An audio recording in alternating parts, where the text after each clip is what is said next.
Okay, quadratic inequalities. Previously, we solved quadratic inequalities using the number line, and now we can solve quadratic inequalities using the graph of a parabola. So quadratic is x to the power of 2, and inequality is something is bigger than equal to or less than equal to, not equal sign. If we use equal something, it'll be equation, not inequality. Okay, so let's have a look at, let's just revise using the number line first. Okay, so I'm going to push this one up a bit.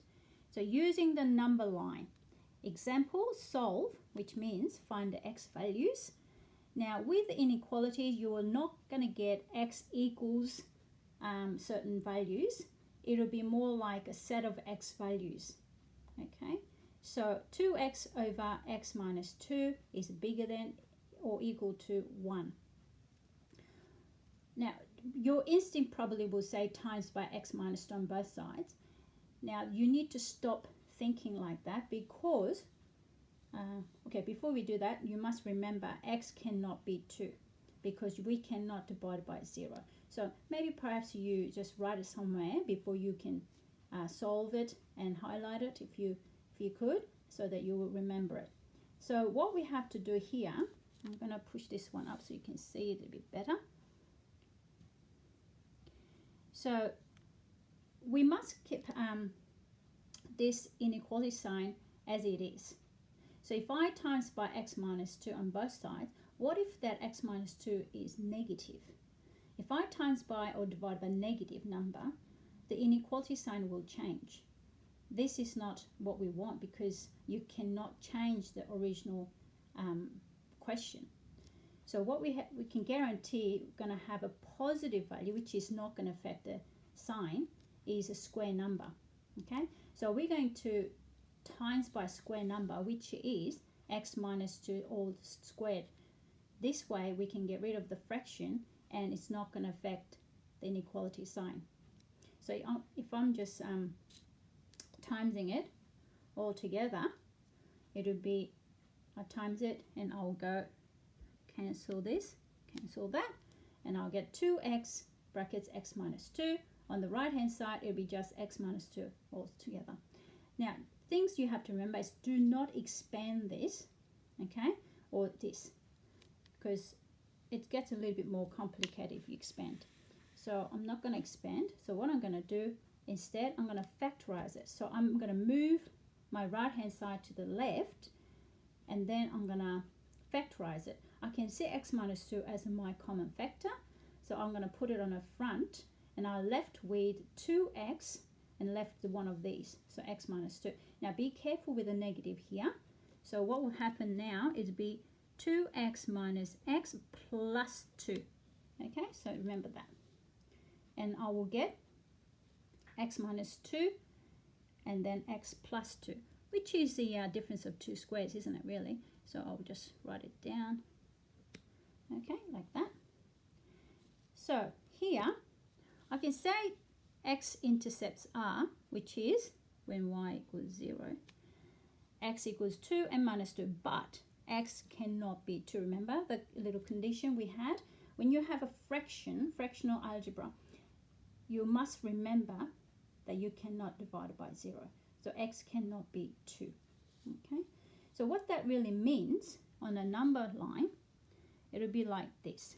So minus 2 as the x-intercept is included, which is expressed as a closed circle, and 2 is not included because we cannot have 2 on the expression, otherwise it will get divided by 0, which is you cannot do.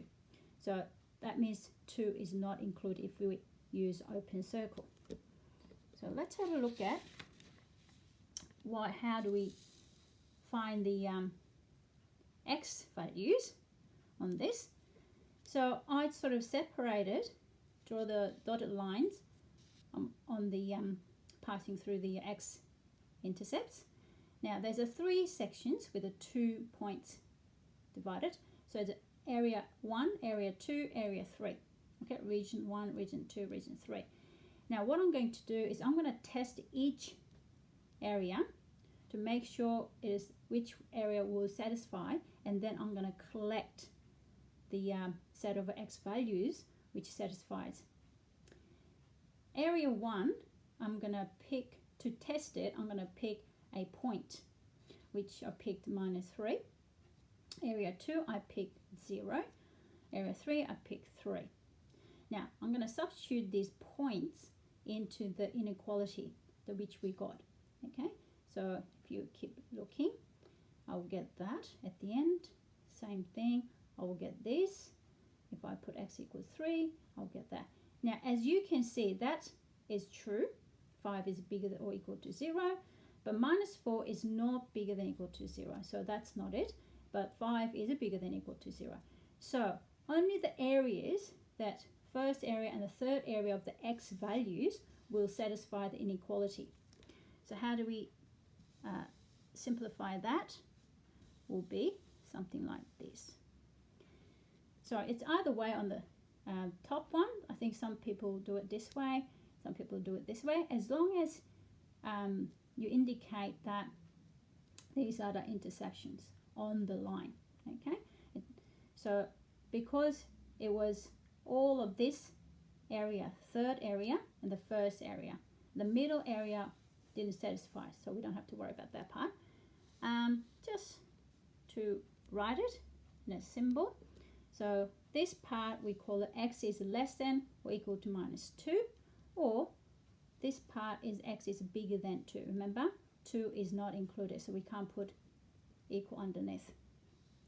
Now, just extra bits. Interval notation, this is what we write it. Now, or is a union, and -2 is included, so it's a square brackets, and also that's negative infinity, it's never going to be included, and 2 is not included, so it's a round brackets, and it's got all the way to infinity, so it's not included.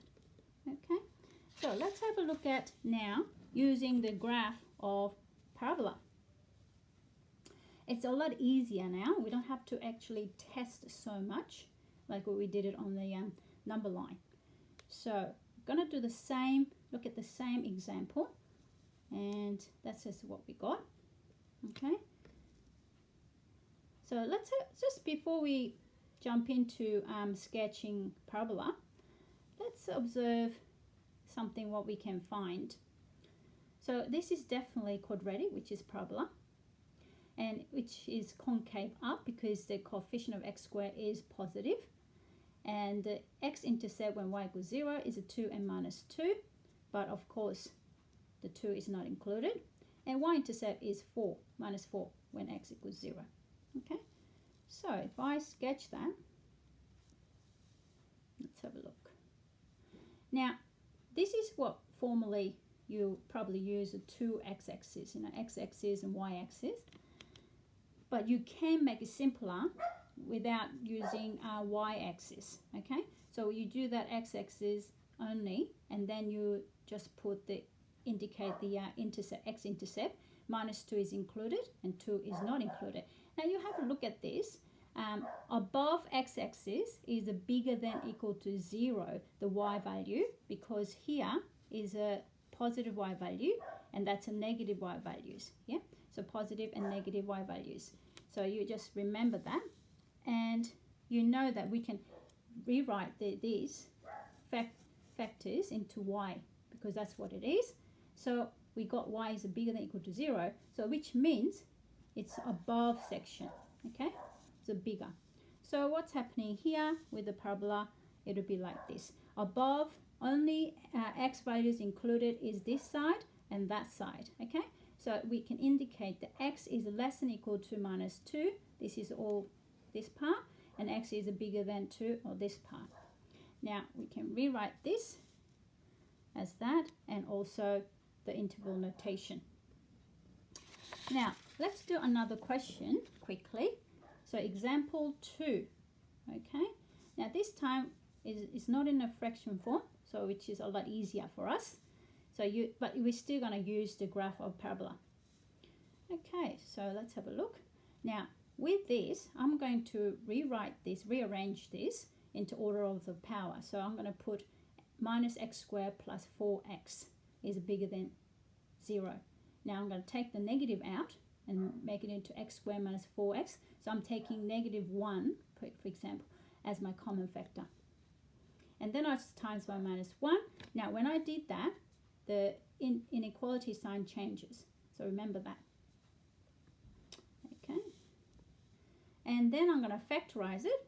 So it'd be x was the common factor. I'm taking it out. And what do I get? I'll get x-intercept at the 0 and 4. So if I'm not going to sketch the x-axis and y-axis together, just x-axis will do.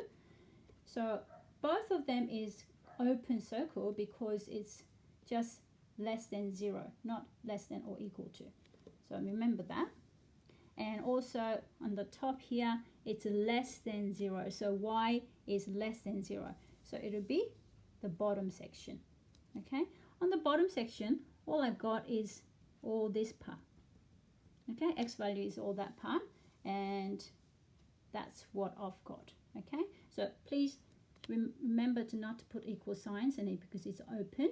And the interval notation will be just 0 and 4. It's a round brackets because it's not included.